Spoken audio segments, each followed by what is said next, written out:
আসসালামু আলাইকুম, কেমন আছেন সবাই? আশা করি সবাই ভালো আছেন। বর্তমানে যারা সৌদি আরবে আসবেন তাদের সকল ধরনের ক্যাটাগরির ভিসার দক্ষ সার্টিফিকেট লাগবে। এই বিষয়টা নিয়ে আমি পূর্বের ভিডিওতে জানিয়েছিলাম।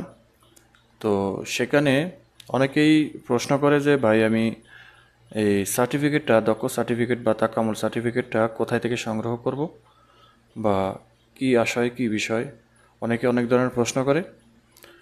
তো তার আগে বলে রাখি যে বর্তমানে সৌদি আরবের শ্রম বাজারে একটা ধস নামছে এই পদক্ষেপে। আমরা জানি যে বাংলাদেশের সবচেয়ে বড় শ্রম বাজার হলো, এক নম্বরে ধরা যেতে পারে চলমানভাবে সৌদি আরব। সৌদি আরবে 12 মাস আল্লাহর 365 দিন, 365 দিনই সৌদি আরবে কর্মী আসে যায়। অন্যান্য আদার যে দেশগুলো আছে, কুয়েত, কাতার, দুবাই, মালয়েশিয়া, সিঙ্গাপুর, বিভিন্ন আদার যে সকল কান্ট্রিগুলো আছে, সেগুলোতে কখনো শ্রমিক নেয়, কখনো বন্ধ রাখে, একটা মিক্সারের মধ্যে আছে। কিন্তু একমাত্র দেশ সৌদি আরবটা হলো বাংলাদেশিদের জন্য সবচেয়ে বড় একটা শ্রম বাজার, এবং পাশাপাশি সবচেয়ে বড় একটা প্রতারণার বাজার। যে দেশে মানুষ এসে দুই পয়সা ভালোভাবে কামাতে পারে, আবার পাশাপাশি এসে প্রতারণার শিকার হতে হয়। এখন বর্তমানে সৌদি আরবের ভিসার জন্য এটা একদম বিশাল বড় আকারের একটা পদক্ষেপ নিছে। এই পদক্ষেপে সৌদি আরবের শ্রম বাজারে একটা ধস নেমে যাবে। তবে এখানে আমি মনে করি ব্যক্তিগতভাবে এই উদ্যোগটা অনেক ভালো হয়েছে। বর্তমান সিচুয়েশন অনুযায়ী এই উদ্যোগটা প্রয়োজন ছিল। এই কারণে সৌদি আরবে এখন বর্তমানে কাজের অবস্থা এবং ব্যবস্থা খুবই খারাপ অবস্থা। সৌদি আরবে বিভিন্ন অসাধু এজেন্সি, দালালের মাধ্যমে সৌদি আরবে কর্মীরা এসে বিভিন্নভাবে প্রতারণার শিকার হচ্ছে, সর্বোচ্চ হারিয়ে সৌদি আরব ত্যাগ করতে হচ্ছে। সেখানে বলা যেতে পারে 70 থেকে 85% লোক এই অবস্থানে আছে, প্রতারণার অবস্থানে আছে এবং খারাপ অবস্থায় আছে। প্রতারণা বলেন বা কাজের ব্যবস্থা নাই সেই কারণে বলেন, বিভিন্ন কারণে সৌদি আরব ত্যাগ করতে হয়। তো বাকি 10 থেকে 15% বা 20% লোক মোটামুটি ভালো আছে। তো এখন মূল কথা হলো যে যারা জিজ্ঞাসা করছেন যে তাকামুল ট্রেনিং যে সার্টিফিকেটটা, সেই সার্টিফিকেটটা আপনারা কীভাবে সংগ্রহ করবেন, এই তাকামুল সার্টিফিকেটের ট্রেনিং সেন্টারগুলো কোথায় কোথায় আছে, এই বিষয়টা এখানে আমি জানিয়ে দেব। তো সর্বপ্রথমে বলবো, সৌদি আরবে একমাত্র খালি একটা ক্যাটাগরির ভিসা ছাড়া সকল ক্যাটাগরির ভিসার জন্য এই দক্ষ সার্টিফিকেটটা বাধ্যতামূলক। ক্লিনার থেকে শুরু করে সর্বোচ্চ ক্যাটাগরির শুধু একটা ভিসা বাতিল আছে, সেটা হলো ডোমেস্টিক ওয়ার্কারদের জন্য, যেমন হাউস ড্রাইভার বা আমেল মঞ্জিল ভিসার সম্পর্কে এখনও আমরা 100% শিওর না। কারণ আমাদেরকে কোনো এজেন্সি বলছে যে লাগবে, আবার কোনো এজেন্সি বলছে লাগবে না। কারণ যারা এই কথাগুলো বলছে তারা এখন পর্যন্ত আমেল মঞ্জিল ভিসার কাজ শুরু করে নাই, এবং তাকামুল থেকেও এটা 100% কোনো তথ্য দিতে পারেনি এজেন্সির পক্ষ থেকে। তবে হাউস ড্রাইভারের জন্য বাধ্যতামূলক না, কারণ তাদের কিন্তু সার্টিফিকেট বলেন আর লাইসেন্স বলেন দুটো একই জিনিস, সেটা আছে। পূর্বের মতোই কিন্তু ভিসা প্রসেসিং হবে। এখন কথা হলো যে আমি এই মেন কথাগুলো বলার আগে আরও ইম্পর্ট্যান্ট কথা আছে। সেই কথাগুলো হচ্ছে, যারা এখন বর্তমানে সৌদি আরবে আসবেন, যেই ক্যাটাগরি হোক, ক্লিনার থেকে শুরু করে সর্বোচ্চ লেভেলের বা সর্বোচ্চ ক্যাটাগরির যে সকল লোকগুলো আসতে চান, আপনারা কাজ না জেনে, এই কথাগুলো কিন্তু আমি অনেক পূর্বের ভিডিওতে বলছিলাম যে ভাই সৌদি আরবে কাজ শিখে আসেন। ঠিক আছে, যদিও সেই কথাগুলো বলেছিলাম সৌদি আরবে এসে ভালো ইনকাম করার ক্ষেত্রে। কিন্তু এখন আপনি এই কাজ না শিখে সৌদি আরবে আসতে পারবেন না। কেন জানেন? সার্টিফিকেটের কারণে। আপনি যদি বর্তমানে সৌদি আরবে আসেন, ক্লিনারের কথাটা বাদে দিলাম, আপনি যদি টেকনিক্যাল বা প্র্যাকটিক্যাল কোনো কাজের ভিসা দিয়ে সৌদি আরবে আসেন, সেটা হতে পারে আপনার ভিসাটা লোড আনলোড।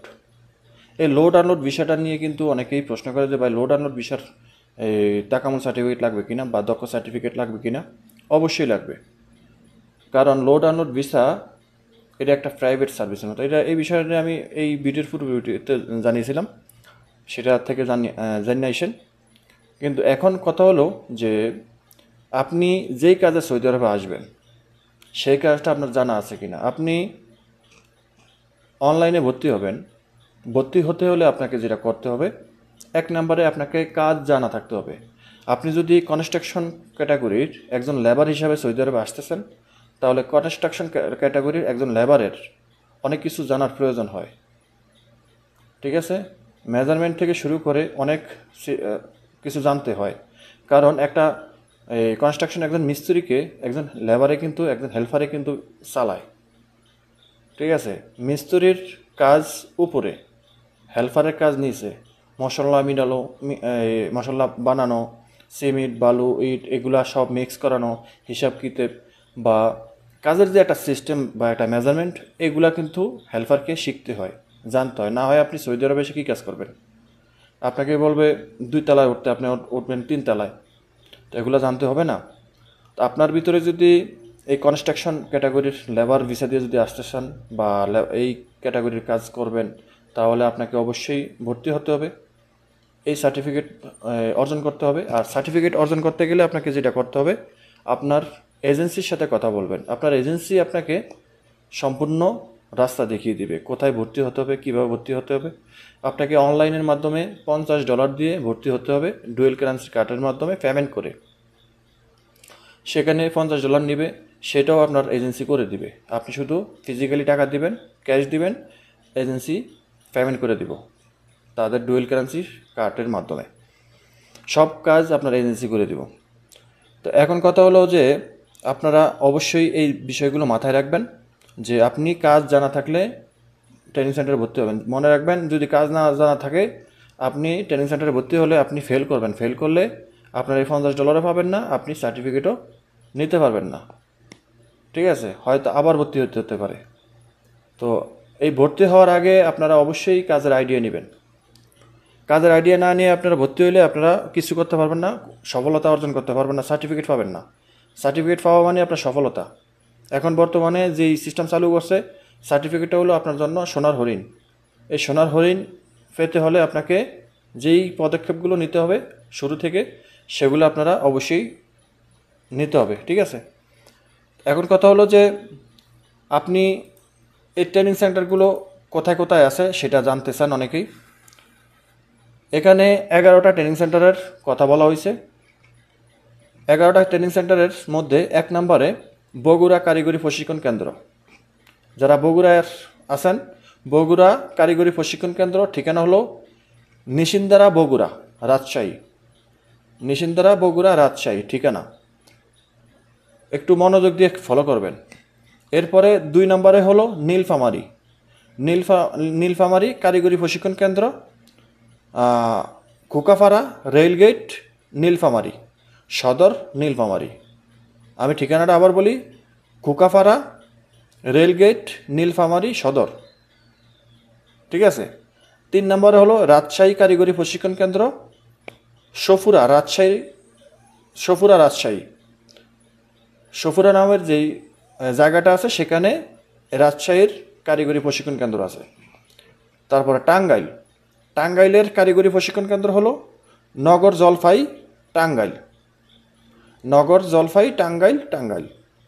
5 নম্বরে হলো সিলেটের কারিগরি প্রশিক্ষণ কেন্দ্র হলো আলমপুর কদমতলী, মগবাজার, সিলেট। আলমপুর কদমতলী, মগবাজার, এটা হলো সিলেটের। এরপরে 6 নম্বরে হলো ময়মনসিংহ কারিগরি প্রশিক্ষণ কেন্দ্র, মাসকান্দা, ময়মনসিংহ। এই জায়গার নাম হলো মাসকান্দা, ময়মনসিংহেরটা হলো মাসকান্দা। এরপরে কুমিল্লা, কুমিল্লা কারিগরি প্রশিক্ষণ কেন্দ্র কোটবাড়ি কুমিল্লা, কুমিল্লারটা হলো কোটবাড়ি। আর বরিশালেরটা হলো বরিশাল কারিগরি প্রশিক্ষণ কেন্দ্র হলো C&B রোড বরিশাল। যারা বরিশালের আছেন তারা C&B রোড বরিশাল। এরপরে 9 নম্বরে আছে বাংলাদেশ কোরিয়া কারিগর প্রশিক্ষণ কেন্দ্র। বাংলাদেশ কোরিয়া কারিগর প্রশিক্ষণ কেন্দ্র এটা হলো নাসিরাবাদ চট্টগ্রাম। এটা হলো চট্টগ্রামের ঠিকানা, বাংলাদেশ কারিগরি প্রশিক্ষণ কেন্দ্র নাসিরাবাদ 4209, নাসিরাবাদ 4209 চট্টগ্রাম। সেখানে গেলে পেয়ে যাবেন। তারপরে আছে ঢাকারডা বাংলাদেশ জার্মান কারিগরি প্রশিক্ষণ কেন্দ্র, এটা হলো মিরপুর 2-এ, ঢাকা 1216। আমি আবার বলি, বাংলাদেশ জার্মান কারিগরি প্রশিক্ষণ কেন্দ্র মিরপুর 2, ঢাকা 1216। এরপরে সর্বশেষ 11 নম্বর, সেটা হলো তাও ঢাকার মিরপুর রোডে বাংলাদেশ কোরিয়ান কারিগর প্রশিক্ষণ কেন্দ্র। এটা হলো বাংলাদেশ কোরিয়ান কারিগর প্রশিক্ষণ কেন্দ্র মিরপুর রোড ঢাকা। ঠিক আছে, মিরপুর 2-এ একটা আর মিরপুর রোডে একটা। এই হলো ঢাকার মধ্যে 2টা, আর চট্টগ্রামের মধ্যে বাংলাদেশ কোরিয়া কারিগরি এই নাসিরাবাদ। আশা করি বুঝতে পেরেছেন। তো এই প্রশিক্ষণ কেন্দ্র থেকে আপনাকে তাকামল ট্রেনিং সেন্টারের সার্টিফিকেটটা অর্জন করতে হবে। সেখানে গিয়ে আপনাকে ট্রেনিং করতে হবে। আর ট্রেনিং করতে গেলে আপনাকে কি কি করণীয়, কিভাবে ভর্তি হবেন, কিভাবে সার্টিফিকেট নেবেন, কি করণীয়, এগুলো আপনার এজেন্সি আপনাকে জানিয়ে দিবে। ঠিক আছে, আলাদা করে আমাদেরকে জিজ্ঞাসা করার কোনো প্রয়োজন মনে করি না। আপনার এজেন্সির সাথে কথা বলবেন। আমি আবার বলি, যদি কাজ জানা থাকে, আপনি সেলুনের কাজ করবেন, টাইলসের মিস্ত্রি বা হেল্পার, মেশন মিস্ত্রি বা হেল্পার, বা কনস্ট্রাকশন মিস্ত্রি বা হেল্পার, বা আপনি ক্লিনার বা মেকানিক, ইঞ্জিনিয়ারিং বা ইলেকট্রনিক্স, ইলেকট্রিক, মোবাইল সার্ভিসিং, গাড়ি সার্ভিসিং, এগুলা যেই কোনো কাজই হোক না কেন, সকল কাজের সার্টিফিকেট লাগবে এবং এগুলো আপনার কাজের আইডিয়া জানা থাকতে হবে। আপনার কাছ থেকে যখন ইন্টারভিউ নিবে, ভাইভাই নিবে, তখন আপনি যেন সেখানে প্র্যাকটিক্যাল কিংবা থিওরিতে আপনি তাদেরকে এই আপনার কাজের যেই শিক্ষাটা, সেটা যেন আপনি তাদের সামনে প্রেজেন্ট করতে পারেন। তো এগুলা মনে রাখবেন। তো আশা করি বুঝতে পেরেছেন। ভিডিওটা ভালো লাগলে শেয়ার করে দিবেন, চ্যানেলটি সাবস্ক্রাইব করে পাশে থাকা বেল আইকনটা অন করে দিবেন। আল্লাহ হাফিজ।